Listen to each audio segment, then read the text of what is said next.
শ্ৰদ্ধাৰ শিক্ষাগুৰুসকল, মোৰ দেউতা আৰু ভাতৃ ভগ্নীসম মোৰ বন্ধু বান্ধৱীৰ লগতে ছাত্ৰ ছাত্ৰীসকল, মই নিজকে বহুত সৌভাগ্যৱান বুলি ভাবিছোঁ এই প্ৰাৰ্থনা সভাত উপস্থিত থাকিব পাৰি। আৰু এইখিনি মৰম, এই শ্ৰদ্ধা, ইমানখিনি আশীৰ্বাদ কৰাৰ কাৰণে ধন্যবাদ কৰিছোঁ। আগলৈকে যাতে মোক এনেদৰে মৰম চেনেহ দেখুৱাই থাকে। আৰু কিছুমান কথা মই আজি কম, ছাৰে যিহেতু কৈছে UPSC কথা ক'বলৈ। UPSC হ'ল যেনেকৈ আমাৰ APSC অসম লোকসেৱা আয়োগ, সেইদৰে ভাৰতীয় লোকসেৱা আয়োগ হৈছে UPSC। আৰু তাৰ জৰিয়তে ভাৰতৰ যিবোৰ এডমিনিষ্ট্ৰেটিভ কামবিলাক বিভক্ত কৰি দিয়া হয় বিভিন্ন ধৰণৰ কেডাৰ দি, যাতে ভাৰতখন গণতান্ত্ৰিক দেশ হিচাপে বেলেগ বেলেগ হৈ নাযায়। ধৰক আমাৰ অসমৰ কেডাৰবোৰ দিয়া সেইকাৰণে নহয়, অকল 15-ৰ পৰা 20% অসমৰ থাকে, কিন্তু বাকীবিলাক বাহিৰৰ থাকে। উদাহৰণস্বৰূপে যদি মই কওঁ, আনন্দ মিশ্ৰ ছাৰৰ কথা ক'ব লাগিব। তেওঁ বিহাৰৰ কেডাৰ, কিন্তু তেওঁক অসমত দিয়া হৈছিল, যাতে কিবা অসুবিধা হ'লেও অসমখন ভাৰতৰ পৰা কোনো সময়তে এৰাই যাবলগীয়া নহয়, কাৰণ তাৰ যিটো এডমিনিষ্ট্ৰেটিভ শাসনৰ বাঘজৰী তেওঁলোকৰ ওচৰতে থাকে। সেই প্ৰচেষ্টাৰ কাৰণে UPSC আৰু তেনেকৈ অসমখন চলিবৰ কাৰণে অসম লোকসেৱা আয়োগৰ দিয়া হয়, তেওঁলোকে পলিচিবিলাক ইমপ্লিমেণ্টেশ্যন কৰে। আৰু এতিয়া যদি মোৰ নিজৰ যাত্ৰাৰ কথা কওঁ, প্ৰথমতে মই এজন সৈনিক, আৰু তোমালোকৰ নিচিনাই আছিলোঁ, একেই। তোমালোকেও এই বিদ্যালয়তে যিটো আছিলোঁ, তোমালোকেও সেইটো সপোন দেখিব পাৰা। যেতিয়া মই ডিফেন্সত আছিলোঁ, যেতিয়া মোক ট্ৰেইনিং কৰা হৈছিলোঁ, তেতিয়াৰ পৰাই এটা মনত শক্তি আছে, সেইটো চাগে মই ভাবোঁ চিভিলিয়ান বা সৰ্বসাধাৰণ নাগৰিকতকৈ বেছি হ'ব। মই কেতিয়াও হাৰি নাযাওঁ, যি ভাবোঁ সেইটো কৰিম, কেতিয়াও হাৰি নাযাওঁ। তোমালোকেও পাৰিবা। এটা মন, সুস্থিৰ মন এটা, আৰু ভালদৰে তুমি একাগ্ৰতাভাৱে যদি কোনোবা এটা দিশত গৈ থাকা, তোমালোকে নিশ্চয়কৈ সফল হ'বা। ধৰা উদাহৰণস্বৰূপে যদি মই কওঁ, হিমালয় একেদিনাই হয়, কোনো পাব নোৱাৰে, বাট এটা এটাকৈ খোজ দি যদি তোমালোকে গৈ থাকা, প্ৰেক্টিছ কৰি থাকা, হিমালয় কি তোমালোকে আৰু মানে আহৰণ কৰিব পাৰিবা। সেইকাৰণে মই ভাবোঁ তোমালোকে সপোন দেখা, কিন্তু সপোনটো সদায় অলপ অলপকৈ চেষ্টা কৰা। এনেকৈ চেষ্টা নকৰিবা যাতে এদিনেই খুব চেষ্টা কৰিলা, পিছৰ দিনা আমনি লাগিলে, নোৱাৰি আৰু আমনি লাগিলে, সেইটো হ'ব নিদিয়াকৈ অলপ অলপকৈ ভাল লগাকৈ যদি কৰি থাকা, কনচিষ্টেঞ্চি যদি মেইনটেইন কৰা, সম্ভৱ, সকলো সম্ভৱ। মই ঘৰ পৰিবাৰ সকলো মেইনটেইন কৰিব পাৰিছিলোঁ। তোমালোকক মই বেলেগকৈ ক'বলগীয়া একোৱেই নাই, কাৰণ তোমালোকক শিক্ষাগুৰুসকল দূৰৰ কাৰণে তেওঁলোকক ক'ব লাগিব, বা তোমালোকে মোক নিজেও দেখি থাকা। মই চাইকেলখন মাৰিয়ে এইফালে ঘূৰি থাকোঁ, ল'ৰাটো লৈ বা তেনেকৈ আজৰি সময়বিলাকত ঘূৰিয়ে ফুৰোঁ।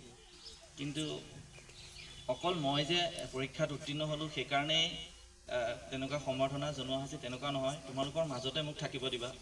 আগতে যেনেকৈ আছিলে তেনেকেই যদি মই মিলিজুলি থাকিব পাৰোঁ, বেছি সুখী হ'ম। ছাৰসকলক যেনেদৰে মই শ্ৰদ্ধা কৰিছিলোঁ, বা তোমালোকক ৰাস্তাই ঘাটে দেখিলেও ধেমালি কৰিছিলোঁ, বা কিবা এটা কওঁ, ধেমালি কৰোঁ সকলোৰে লগত। চ' সেইখিনি মেইনটেইন হৈ থাকিলে মই বেছি সুখী হ'ম। সৰ্বসাধাৰণৰ মানুহৰ মাজত, জনতাৰ মাজত থাকি ভাল পাম। মই বেলেগ একো হোৱা নাই, এটা ষ্টেপহে। আৰু যদি কেতিয়াবা ভৱিষ্যতলৈ সুবিধা পাওঁ, ছাৰে কোৱাৰ দৰে সময় সুবিধা হ'লে মই নিশ্চয় তেনেকুৱা পৰীক্ষাৰ কাৰণে প্ৰস্তুতি চলাম। আৰু হয়, এতিয়া মই ট্ৰেইনিং হ'ব, ইয়াৰ পাছতে মেডিকেল আৰু ডকুমেণ্ট ভেৰিফিকেশ্যন হোৱাৰ পাছত মোৰ ট্ৰেইনিং হ'ব।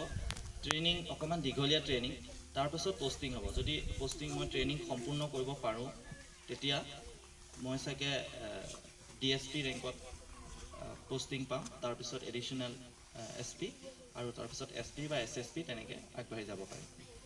কিন্তু তোমালোকক উদ্দেশ্যি এটা কথাই ক'ব খুজিম যে সপোন দেখিব লাগে।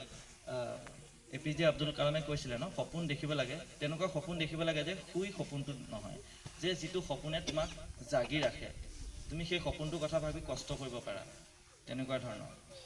আৰু মই আশা ৰাখিছোঁ অহা সময়বিলাকত তোমালোকেও উত্তীৰ্ণ হোৱা, ভালদৰে পঢ়া শুনা কৰা। মানে যিকোনো এটা সৰু কামেই হওক, যদি কৰা মন পুতি কৰিবা, তেনেকুৱা নহয় অন্যমনস্ক হৈ কৰিলা। মা দেউতাক সদায় শ্ৰদ্ধা কৰিবা, ভক্তি কৰিবা। তোমালোকে যদি মা দেউতাক সেৱা কৰা, ভগৱান বুলি বেলেগকৈ পূজা কৰিব নালাগে, বা কোনো ধৰ্ম নহয়, সকলো ধৰ্মই সমান। শিক্ষাগুৰুসকলক শ্ৰদ্ধা কৰিবা, কেতিয়াও ডাঙৰক সকলোকে সন্মান কৰিবা। এনেকুৱা নহয় যে তেওঁ ধৰা পৰিস্থিতিত পৰি তেওঁ অকণমান কিছুমান কয় ন সমাজত কিছুমান বিকাৰগ্ৰস্ত লোক থাকে চ' তেওঁলোকক যে উপলুঙা কৰিম ধেমালি কৰিম তেনেকুৱা নহয় চ' তেওঁলোককো সমানেই শ্ৰদ্ধা কৰিব লাগিব সকলোক সমান দৃষ্টিৰে চাবলৈ ল'বা আৰু যদি এটা কথা কওঁ তোমালোকে যদি যিটো কাম কৰা সেইটো কিন্তু তোমালোকলৈ উভতি আহা যদি তোমালোক ভাল হোৱা তাৰ ফলটো তোমালোকেই পাবা আৰু যদি তোমালোকে বেয়া হোৱা তাৰ ফলটো তোমালোকেই পাবা কৰ্মত বিশ্বাস ৰাখিবা ভগৱানত বিশ্বাস ৰাখিবা সদায় ভাল কাম কৰিবা সৎ পথত থাকিবা তোমালোকৰ যি গতি সেইটো কোনো ৰখাব নোৱাৰে বুজিলা পাৰিবানে থাকিবানে মোৰ কথা শুনিবানে সকলোৱে ভাল হ'বা নীতি নিয়ম মানি চলিবা যিবোৰ নীতি নিয়ম বনাই দিয়া হয় সেইবোৰ মানি চলিবা আৰু ইয়াকে কৈ তোমালোকে বহুত দেৰিৰ পৰা হয় চোৱা তেনেকুৱা নাভাবিবা যে চৰকাৰী বিদ্যালয়ত পঢ়িলে বা অকণমান তোমালোকে ৰিলেক্স হৈ লোৱা অকণমান কদমতল কৰি লোৱা যদি পাৰা কদমতল কৰি লোৱা বহুত দেৰি হৈছে তোমালোকে থিয় হৈ থকা ভৰিবোৰ লাগি ধৰিব পাৰে চ' নিজে নিজে নিজৰ সময়ত কৰি লোৱা চৰকাৰী বিদ্যালয়ত পঢ়ি তোমালোকে নাভাবিবা যে পাৰিব নোৱাৰি বুলি পঢ়িবলৈ শিক্ষা একেইবিলাকে কিন্তু তোমালোকে গ্ৰহণ কৰাৰ যিটো তৰিকা সেইটো হ'ব লাগিব ধৰা আমি যদি একলব্যৰ কথা কওঁ তেওঁ গুৰু নাছিলেই তেওঁ এজন গুৰুৰ প্ৰতিচ্ছবি বনাই লৈছিলে তেনেকুৱা কিন্তু তোমালোকে গুৰু নোহোৱাকৈ কৰিব নোৱাৰিবা শিক্ষাগুৰু দীক্ষাগুৰু কয় নহয় শিক্ষাগুৰু এজন কিন্তু লাগিব একলব্য এটা মূৰ্তি বনাই লৈছিলে মূৰ্তি বনাই তেওঁ শিক্ষা গ্ৰহণ কৰিছিলে চ' এটা তোমালোকক ৰাস্তা দেখাই দিবৰ কাৰণে পথ প্ৰদৰ্শন কৰিবৰ কাৰণে এজন ব্যক্তি লাগিবই সেয়া হয়তো তোমাৰ ছিনিয়ৰো হ'ব পাৰে মা দেউতাও হ'ব পাৰে সেইকাৰণে স্কুলৰ শিক্ষা গাঁৱলীয়া স্কুলত পঢ়িছোঁ বুলি তোমালোকে মন সৰু নকৰিবা সপোনবোৰ ডাঙৰ কৰিবা বহলকৈ ভাবিবলৈ ল'বা সকলোবোৰ আঁকোৱালি ল'বা আৰু মই ভাবিছোঁ তেনেকৈ তোমালোক আগুৱাই যাব পাৰিবা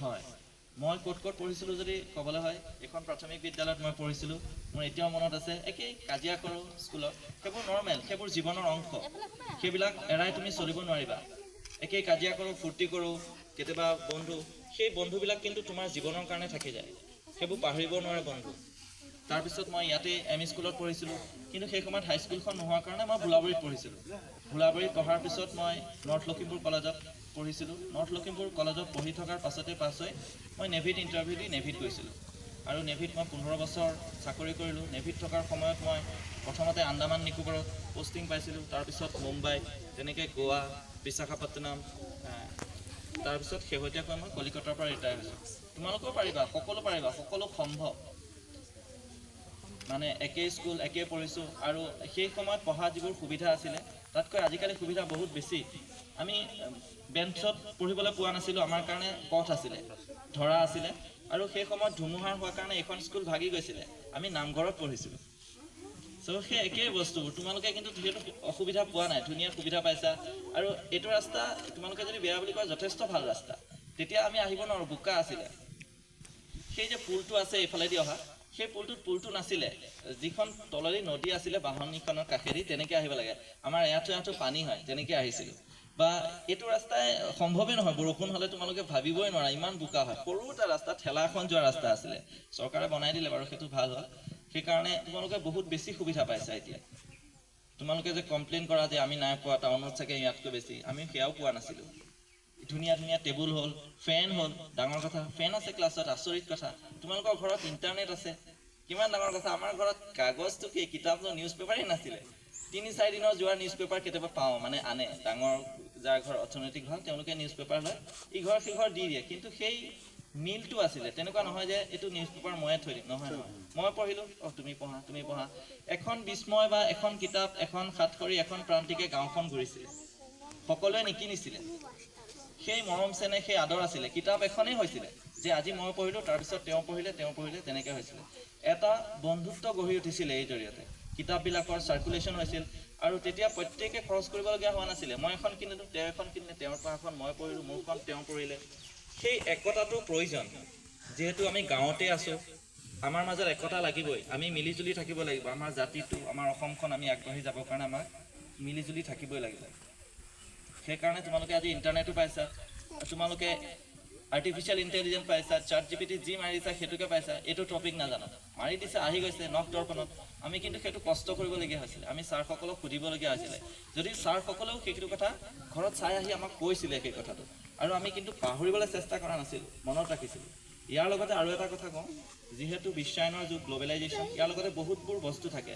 আমাৰ মগজটো তেনেই সৰু, যদি আমি ইয়াত কিছুমান অপ্ৰয়োজনীয় কথাবোৰ ভৰাই ৰাখোঁ, কাৰোবাৰ লগত কাজিয়া কৰিলোঁ, কাৰোবাৰ লগত বেয়া হ'লোঁ, বা কিছুমান অপ্ৰয়োজনীয় বস্তুবোৰ ভৰাই ৰাখিলে আমি প্ৰয়োজনীয় বস্তুবোৰ ভৰাই ৰাখিব নোৱাৰিম মগজুত। সেইকাৰণে কেতিয়াবা পাহৰি যোৱা বেছি প্ৰয়োজন। যিবোৰ ভাল মোমেণ্ট, ভাল সময়, জ্ঞানৰ কথা, সেইবোৰ যদি মনত ৰাখোঁ, বাকী কথাবোৰ যদি পাহৰি যাওঁ, তেতিয়াহ'লে আমাৰ মেমৰিটো বেছি শ্বাৰ্প হ'ব। আৰু ইয়াৰ লগতে স্বাস্থ্যও বেছি প্ৰয়োজন, সুস্বাস্থ্য হৈ থকা অধিকাৰী হোৱাৰ প্ৰয়োজন। মই নিজে ৰাতিপুৱা দৌৰোঁ, গধূলি দৌৰোঁ, ৰানিং কৰোঁ, চাইক্লিং কৰোঁ। সেইকাৰণে তোমালোকেও পাৰিলে অকণমান মেডিটেশ্যন কৰিবা। প্ৰাৰ্থনা সভা বৰ ভাল হৈছে, আজি মই তাৰ পৰা দেখিছোঁ, বৰ সুন্দৰ প্ৰাৰ্থনা সভা হৈছে। আমাৰ সময়ত তেনেকুৱা প্ৰাৰ্থনা সভা নাছিল, মাইকৰ ব্যৱস্থা নাছিল, মিউজিকৰ ব্যৱস্থা নাছিল, কিন্তু এজনে আমি নিজে প্ৰাৰ্থনা গাবলগীয়া হৈছিল। যি আজি প্ৰাৰ্থনা সভাত তেওঁ ডাঙৰকৈ গাব, তেনেকৈ এজনকৈ দিব লগা হৈছিল। সেইকাৰণে তোমালোকে সেই সুবিধাবিলাকৰ উপযোগী কৰা, তাৰ ব্যৱহাৰ কৰা, আগবাঢ়ি যোৱা। ইয়াকে কৈ মোৰ চমু এষাৰ সামৰণি মাৰিছোঁ। ধন্যবাদ।